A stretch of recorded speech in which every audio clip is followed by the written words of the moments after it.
Olá, bom dia, boa tarde, boa noite para você que vê essa gravação. Me chamo Júnior Medeiros e faço parte da agência Centene, que é o Centro de Treinamentos e Estágios do Nordeste, para que você faça parte do nosso banco de talentos. Bem, chegamos então à nossa aula número 4 do curso Rotinas Básicas do Departamento Pessoal, que é o curso número 2 do auxiliar de escritório. Você precisa fazer a trilha toda. Como auxiliar de escritório, você viu que vai ser ajudado quando você estiver trabalhando como auxiliar de um gestor, nas rotinas do escritório, e agora estamos falando do departamento pessoal. Quando se trata da admissão do funcionário novo, então haverá documentos que você vai ter que fazer o devido checklist, se está de acordo com o padrão, a política de RH da empresa, todos os documentos foram apresentados e você faz o arquivamento necessário, ou leva junto à contabilidade para o novo funcionário. E agora, nessa aula em seguida, você está auxiliando o gestor durante o acompanhamento daquele funcionário e vamos fechar com a demissão. Daí, hoje em dia, muitas empresas estão fazendo tudo no formato online e o departamento social, a legislação brasileira vigente, algo chamado e-social, e se você for convidado pelo empresário e a contabilidade a colocar esses documentos no e-social, nós provavelmente teremos um curso específico sobre isso com um profissional que tem, digamos que, uma boa experiência no e-social. Aqui é um curso básico para alguém que está como auxiliar do departamento pessoal e faz o checklist de todos os documentos da admissão, em seguida arquiva o que for preciso arquivar ou faz os devidos encaminhamentos para algum aplicativo o e-social, enfim, ele está ali como auxiliar da gestão, tanto na admissão como durante a jornada de trabalho. Daí, nós queremos que você entenda que você vai ser aquele profissional que está no controle. Se lembra a aula número 1 do curso auxiliar de escritório? Quais são as 4 funções básicas do administrador? Planejar, organizar, liderar e controlar. É um controle está no departamento pessoal durante a jornada de trabalho. Ou seja, nós já vimos que é um contrato que define como é aquela jornada de trabalho, de acordo com o tipo de empresa, com o tipo de profissional que está sendo contratado. Isso aqui já foi falado nas aulas passadas. E aí você vai vendo, bom, esse trabalhador está na hora diurna ou está na hora noturna, né? Você já viu que a hora diurna é aquela que é entre as 5 até as 22 horas. Passou disso, ele é alguém que está na hora noturna. O horário noturno, você viu, é aquele praticado entre as 22 e 5 horas e que tem toda uma legislação em termos de carga horária desse tipo de jornada. Nós vimos isso na aula passada, a de hoje é justamente concluir esse quadro falando um pouco das demais horas. Você viu a diferença de hora compensatória para hora extra. Na verdade, hoje eu vou falar disso. A hora extra, que é diferente do banco de horas, quando há um acordo entre a classe trabalhadora, o empregador, para que, de repente, o trabalhador ele possa passar um pouco mais do trabalho hoje para folgar no outro dia. Isso é chamado hora compensatória. E você, como auxiliar, está ali fazendo esse controle. Muitas vezes a empresa trabalha com banco de horas, aí cai no auxiliar do escritório esse controle aqui. Ou então, que é a hora de hoje, a hora extra. Nós colocamos só a hora chamada hora sobre aviso, como exemplo na aula passada, mas não vamos enfatizar, porque hoje nós queremos dar ênfase à hora extra. Então, você viu a hora diurna, noturna, a compensatória, sobre aviso. Hoje, nós queremos falar um pouco sobre hora extra, para completar este assunto aqui. Bem, o que é a famosa hora extra? Esse é um dos cálculos que mais leva tempo no fechamento da folha de pagamento. E aí, os responsáveis por ele, e o auxiliar do escritório, que seria você que está fazendo esse curso, deve ter uma atenção dobrada e um bom controle de horas, pois quando o cálculo é feito de forma equivocada, essas horas extras podem causar prejuízos para a empresa, que vão ter que pagar horas extras a mais ou a menos, e aí ser alvo de um processo trabalhista, muitas vezes, só por questões de erros, de falta de controle. Mas quando há um bom auxiliar de departamento pessoal, que acompanha direitinho os pontos da entrada e saída, a hora extra, quem fez o requisito, a requisição da hora extra, quem cumpriu, isso aqui é fundamental para o cálculo da folha de pagamento, certo? A nível de conceito, digamos, eu nunca ouvi falar nisso, é um jovem de 16 anos, está vendo a primeira vez agora noções do mercado de trabalho. Então, para você, a hora extra corresponde a toda hora trabalhada, além da jornada de trabalho estipulada para o colaborador.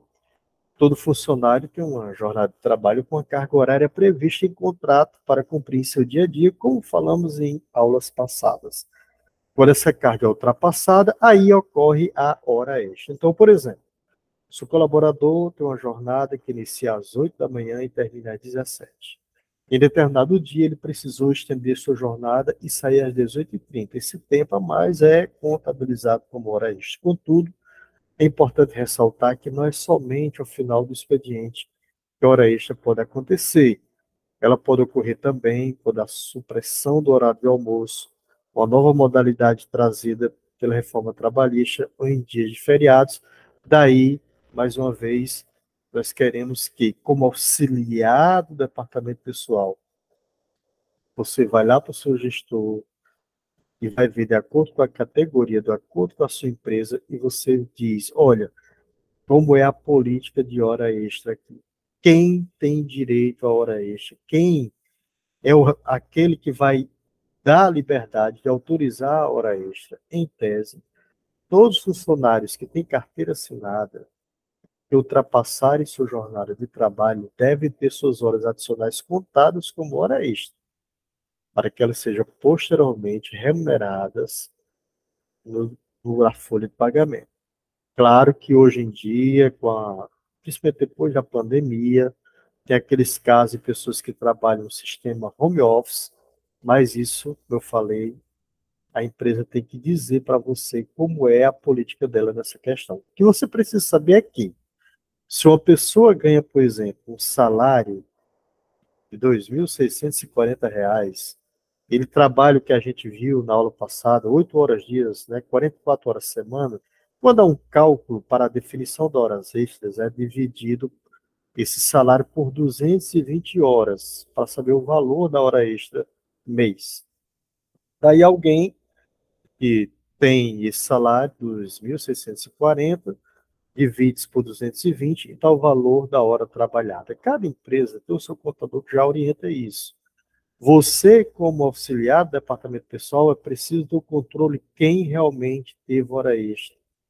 E se está numa planilha para que quando o gestor do RH, o responsável pelo DP, for fazer a folha de pagamento, ele possa dar o salário da pessoa mais as devidas horas extras trabalhadas. Isso aqui é um exemplo que você entenda para o que é uma hora comum. Repetindo, a pessoa ganhou R$ 2.640, divide por 220, e que está o valor da hora dele trabalhada. Então, alguém ganha R$ 2.640, divide por 220 horas, ele tem R$ 12 o valor da sua hora trabalhada, certo? E, continuando aqui a explicação,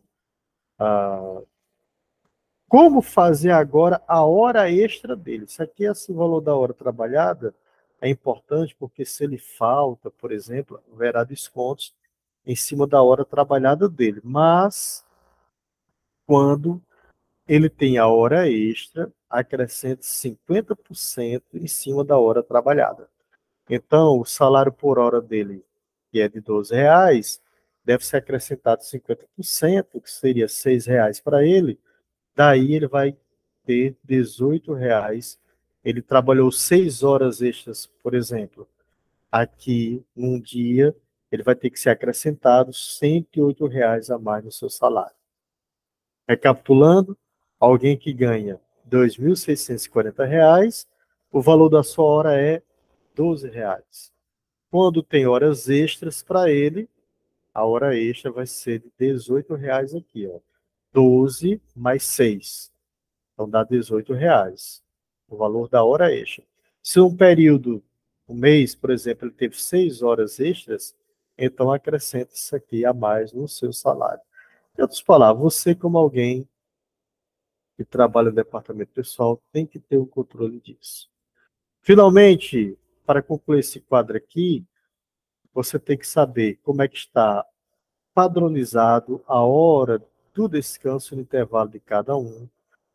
Antes da reforma trabalhista, como era a questão do descanso. O trabalhador que exerce a jornada padrão de 8 horas diárias tem direito a, no mínimo, 1 hora e a, no máximo, 2 horas de intervalo para almoço ou alimentação.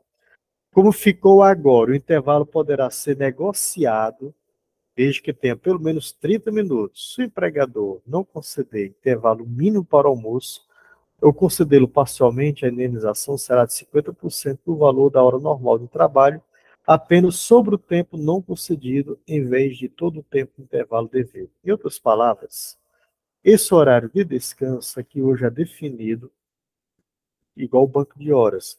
A empresa, os sindicatos, você como auxiliar do departamento pessoal precisa saber o turno da pessoa.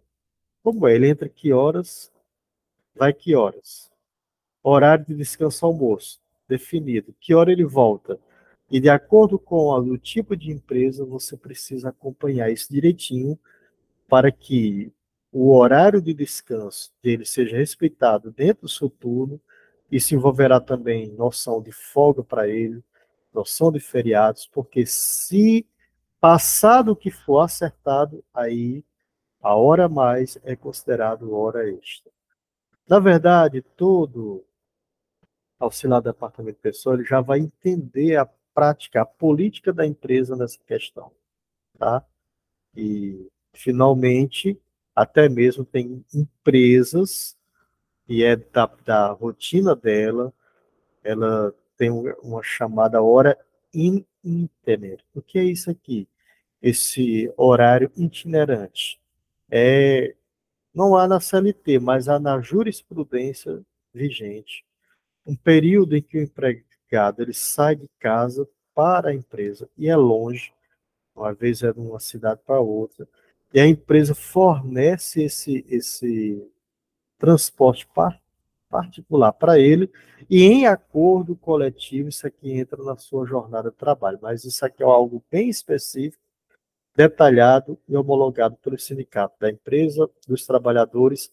Então, muitas vezes, esse horário coletivo, transporte coletivo, quando não há um transporte público, ou é local de difícil acesso, ou é noturno, então a empresa vai pegar as pessoas lá e muitas vezes isso é colocado no horário de trabalho dele, mas isso é algo totalmente dentro de uma política.